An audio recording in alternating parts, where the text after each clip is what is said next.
Hello everybody, welcome to this episode of the Permaculture Pirate. I am JT Bear and you are on Clean Valley Farms. Thanks for joining us and let's get started. Now, as I promised in the last video, I want to discuss really briefly the rules that I'll be using for this permaculture piracy experiment and the rules that I encourage you to use if you're going to be playing along as well. In true piracy fashion, it really comes down to a couple of basic things, Cheesy Johnny Depp here for a moment.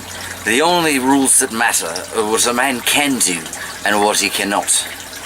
So basically, that's what matters. What I can do to make a difference and what I can't.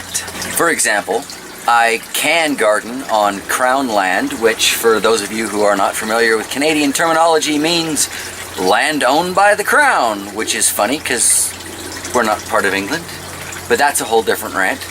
Anywho, what I can do is I can garden on land that technically belongs to the people and to the country, so that's what I'm doing.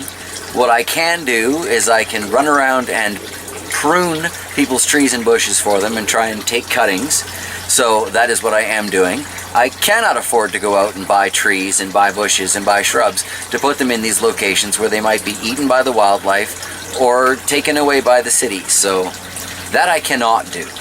But I can try and make a difference with a few simple gardening skills and a little bit of stealth. Alright, so that covers basically the only rule that I'm going to be using for this, other than maybe as little harm as possible for as much of a positive effect as possible.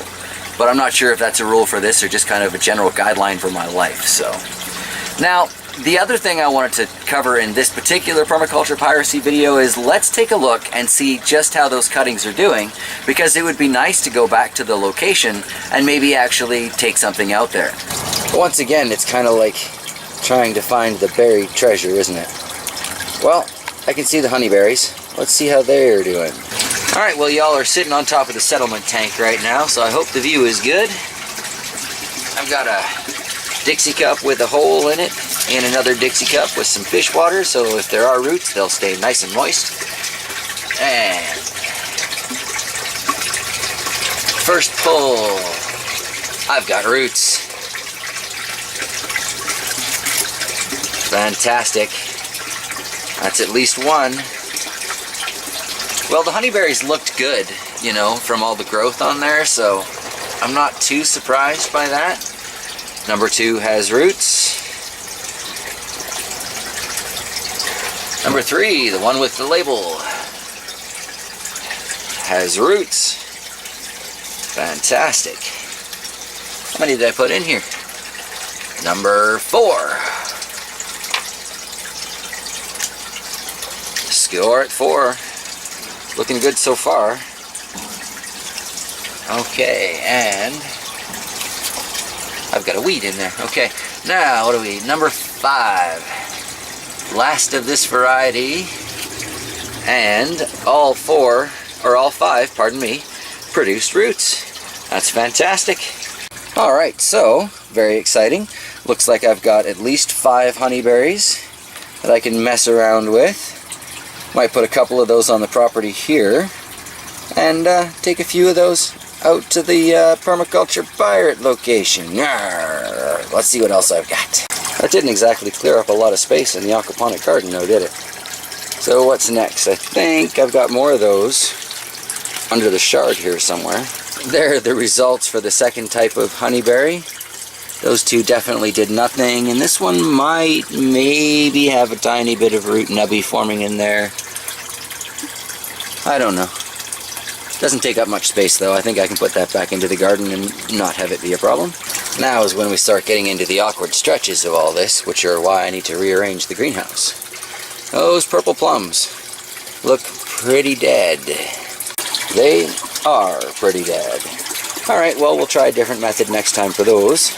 Next up would be these, and let me think. These are cuttings from a little yellow plum tree by the corner store. Looks like one of them, maybe. We'll see in a second. Well, it definitely looks like most of them are dead, but this one has some very nice, strong looking little shoots on it. That's exciting. And this one here maybe has root nubs starting. So we'll see. I think this one can go back into the ponics, and this one can start getting ready for a life in some soil. Alright, so I think somewhere along here there should be some Saskatoonberry cuttings, but I'm not finding much. I may need to trim that tomato. Let's attack this from the other side then. Alright, so back here, behind the sage, under the broccoli, hanging out with the pea, we have some red currants from the neighbor's place. Let's take a look. Oh, we got some roots there. Excellent. Alright, so far we have got roots successfully on one yellow plum, several, I think it was 5 of the honeyberries, the first variety of honeyberries anyway, and 2 of the red currants. Excellent. Not bad for free. Well, looking through my little jungle here, it looks like I've got peach to the left and raspberry to the right.